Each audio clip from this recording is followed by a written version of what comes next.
Hey YouTube, it's Dawn again and welcome back to my channel. So today I wanted to do a video that's a little bit different, but given the current times, I wanted to do a video on working from home.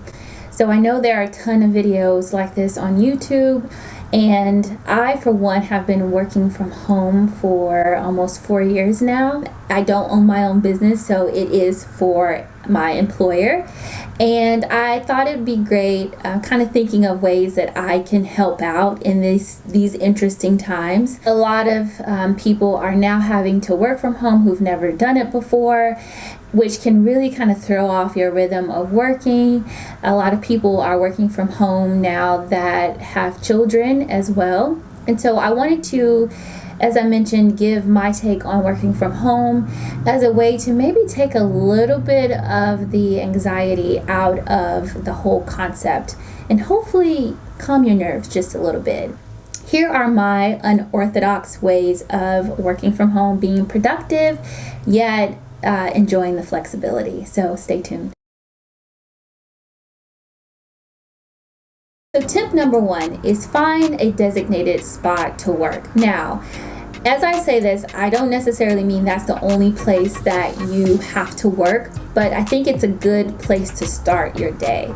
Here is my office. I know a lot of people don't necessarily have the luxury of having an office, but even if it's, a certain spot on the sofa where the coffee table is in front of you, if it's the kitchen table, the dining table, anywhere that can be your kind of starting point of starting your day.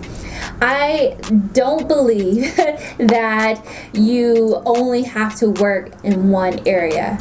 I have the desk here, but oftentimes I'll start at the desk and then I will work my way to the sofa, and then I'll work my way downstairs in the my dining table. And you have to know yourself. Some people come from, companies where they have an open floor plan and they can work anywhere in the office, and you like kind of changing up the scenery and the environment. You have to do what works for you. One of the benefits of working from home is that you do have that flexibility. You have that luxury of working anywhere.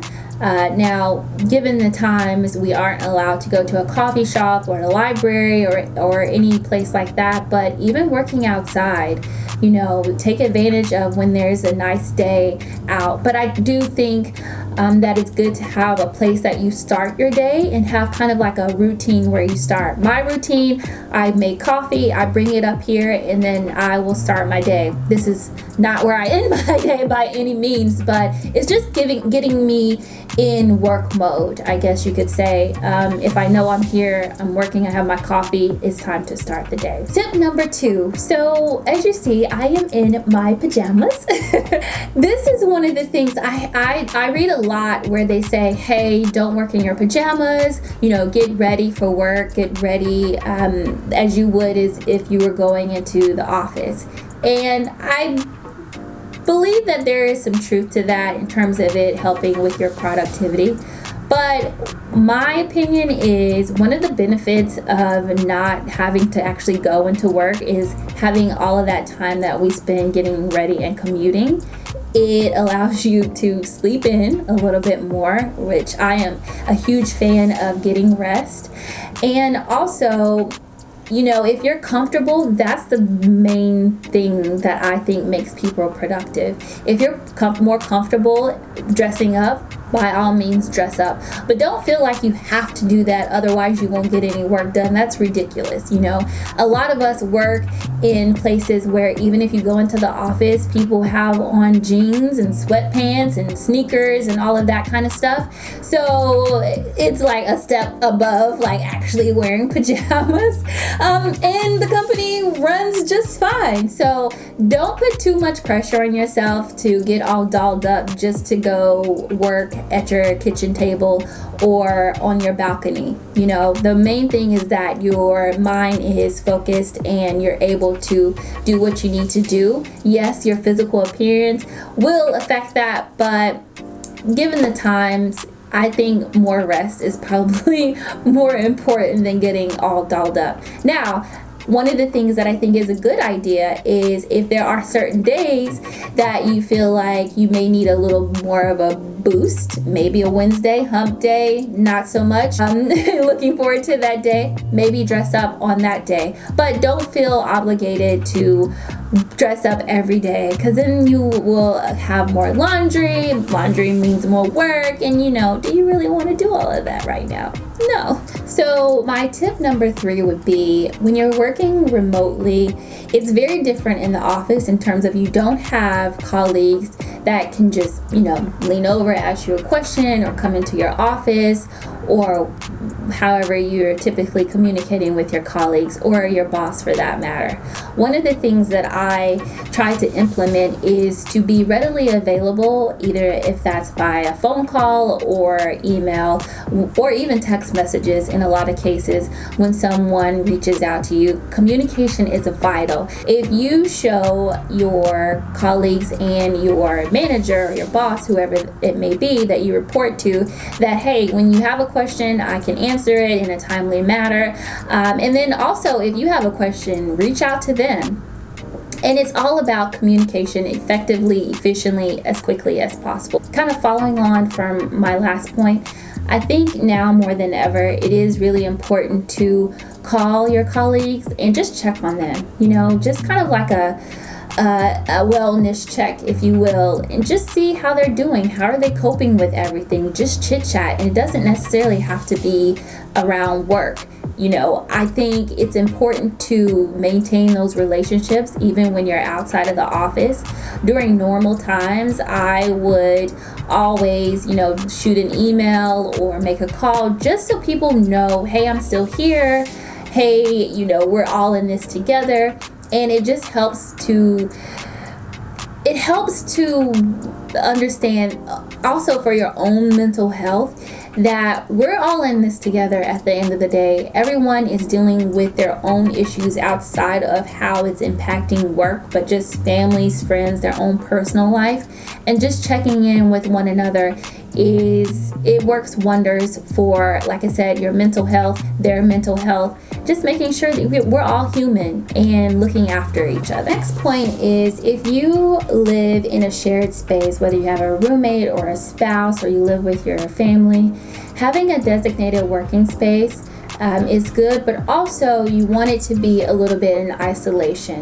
So I know for me, one of the things that's kind of how like a co-working space is, if you have like to make calls, go into a closet, and then also communicate with everyone that you're living with. Hey guys, this can be a designated place that we can make calls. The kitchen, maybe that's a place that we can just all work. Hey, this is going to be my seat that I sit in when we all have to come together to work. If you don't want to work in your bedroom, which is understandable because, that even kind of fuels more to the whole isolation prospect. If you want to have that office environment, actually people who have roommates or who live with family and need that kind of socializing, that social atmosphere, it's actually a benefit for you guys. I live by myself, so I don't really have, anyone around that if I need to take a break and just chit chat. I don't have that. So it's actually a good thing. I know sometimes it's inconvenient when you're thinking, it's a lot of noise, a lot of distractions going on. But look at it as a good thing. You have people there around you where you can kind of zone in, whether it's putting in your headphones and just listening to music, or, like I said, going into a closet and making calls.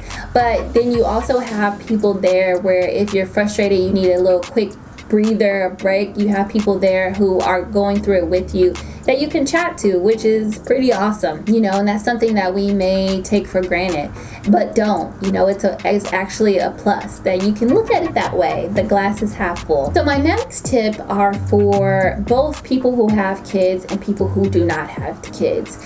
I've been on plenty of conference calls where my colleagues who have young children, their children are crying in the background and they feel really bad that they have to tend to their kids. And I, as someone who don't have children, who doesn't have any children, I think it's really good to let them know, hey, listen, your family is a priority. If you need to take a minute, if you need to call us back, that's fine. But you want to make sure that your kids are okay. And no one wants to make someone feel guilty for that. Like I said, these are interesting times that we're living in. And the last thing that we need to do is make one another feel even more stressed out about our circumstances. Also, for people who don't have kids, if you see that your colleagues are struggling, maybe schedule calls with them, internal calls during non-office hours, where if their kids are, whether they're having to do school lessons during the day or they have, a bedtime of 7 p.m., say, hey, you want to schedule a call at like 8 o'clock, and be more flexible. There's nothing wrong with extending a work day or working outside of office hours when it needs to be done, if that means alleviating stress from your colleague. Another tip is getting a handle on distractions. Now, I have a very short attention span, and if I am focused on work for too long, I need frequent breaks just to kind of clear my head a little bit. I can't be focused on one thing for too long. Some people can, and that's great. And that's another thing about tips when it comes to working from home. You have to know yourself. Now, granted, a lot of you who are new to working from home, it will take you a little bit to just get to know how you work. I think we've all worked in the office environment for so long, we only think of working one way, and that's 8 to 5 with an hour lunch right in the middle. But yeah, when you're working from home, you have to know your triggers. What is it that distracts you? How is it best to stay focused, whether it's listening to music, having the news in the background, whatever it may be. And for me, I know that I need frequent breaks, and a lot of times that's me going on social media, which is not good. FaceTiming my mom and my family. But what I do is limit those distractions as much as possible. Social media, I don't really need, so sometimes I will just delete the app completely from my phone. But talking to my mom and FaceTiming my family, that is one that I feel like is very good for me emotionally and mentally, for me to feel connected to them, because we don't live in the same state. And so that's a distraction that I need. So if I need to talk to my mom for 20 minutes, that's fine. And I don't beat myself up about it, because I know in the long run it makes me happier and it makes me more productive because I am happy. So definitely really think about what your distractions are, what those triggers are, and try to minimize those as much as possible. And then also welcome healthy distractions. Social media probably is not the best the best one, but if you need to take a minute to talk to your friends and family, or check the news or whatever it is like that, don't be too hard on yourself about that. It's okay. Another tip that I have is one that I do: take naps. I think I work in sales, and so sometimes it's a lot of mental energy and effort that I have to put in, and sometimes I'm exhausted like come midday, and I will take like a 20-minute power nap. They are amazing. I have always been an advocate of taking naps, and I will always be an advocate of taking naps. Again, it's one of the benefits of working from home, where you have that flexibility. Now, I'm not saying take 3-hour naps in the middle of the day and miss like conference calls that you have or internal calls. I'm not saying that. What I'm saying is, if you need to carve out some time, and also to exercise, if you need time during the middle of the day to take an hour or 30 minutes to go for a walk or a run or yoga, or do a YouTube video Zumba class, do it. Do whatever makes you happy without impacting your work. And it's not something that you need to, tell everybody at work that you're doing, okay? But this is just some you time, especially for those of you who have children. If you have, where you can take 20 minutes for yourself during the day, whether it's the kids' nap time or someone else is watching them for an hour of the day, or you and your partner are taking turns with the scheduling, do it. Maybe you have the AM shift and your partner has the PM shift, and you're like, I need a nap before my shift is over with, or my shift begins. It's all about working in a way that's best for you, your physical, emotional, and physical health, and also making sure that you're doing your job as best as possible. So those are all my tips for working from home. I hope you found them helpful. If you did, please give this video a thumbs up and subscribe. If you have any tips that I did not mention, feel free to leave them in the comment section below. I hope you guys are all doing well and staying safe. You will all be in my prayers, and until next time.